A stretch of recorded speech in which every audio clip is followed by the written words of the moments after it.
GS, நான் உங்களை சந்திக்க போனேன் ஜிஎஸ் ஆஃபீஸுக்கு. அங்கே நீங்கள் இல்லைன்னாங்களோ, அதான் வீட்டுக்கு வந்தேன். உங்களை கொஞ்சம் சந்திச்சு கைக்கணும். ஒரு நிமிஷம் கை கேளுமா? இருந்தாலும் கொஞ்சம் பேசிக்கொள்வோம். ஏண்டா ஏற்கனவே எனக்கு ஆஃபீஸில் வச்சு இந்த காசு கொடுக்குற கேஸில் என்ன போட்டு முறிச்சு எடுத்துட்டானுங்க. கொஞ்சம் வாங்கலை, உள்ளுக்கு வாங்கலை. கொஞ்சம் இதுக்கு ஒரு முடிவோட தான் ஜிஎஸ் நான் வந்துக்கிறேன். இப்போ என்ன கேஸுன்னு கொஞ்சம் எனக்கு நிதானமாக சொல்லுங்க பார்க்கும்.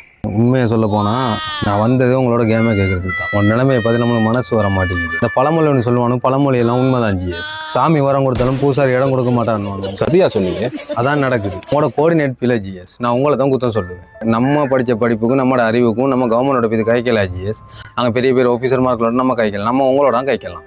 இங்கிலீஷில் எத்தனை 23 24 எழுத்து?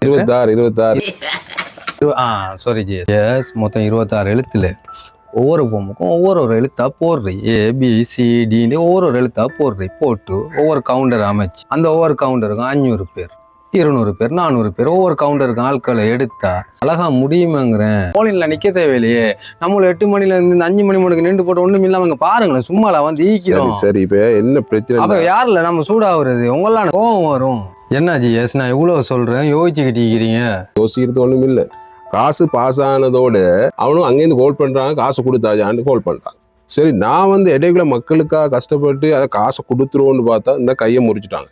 ஆனா இந்த மாதிரி ஐடியாக்கள், இந்த மாதிரி ஒரு கோஆர்டினேட்கள் கட்டாயம் தேவை. ஆனா உண்மையிலே உங்களை நான் பாராட்டுறேன். ஊர்ல நான் எவ்வளவுதான் நல்லது செஞ்சாலும் ஊர்ல ஜிஎஸ் அப்படி செய்யறான் இப்படி செய்யறான்னு ஊர் ஃபுல்லா பேசி திரியான். ஆனா தைரியமா நீங்க வந்து என்னட்ட வந்து நீங்க உங்களோட விஷயத்த சொன்னீங்களே, அது நான் பாராட்டுறேன். ஆனா ஒருவேளை இந்த அரசாங்கம் நிறைய விடயங்களை செய்யறாங்க, காலப்போக்குல இந்த மாதிரி விஷயங்களை செஞ்சிட்டாங்கன்றா அதைத்தான் நான் எதிர்பார்க்கிறேன். நம்ம நாட்டுல எவ்வளவோ மாற்றம் வந்துக்கு. ஆரம்பத்துல சுனாமி வந்து, கொரோனா வந்து, எவ்வளவோ நிதிகள் வந்து மோசடி செஞ்சாங்க.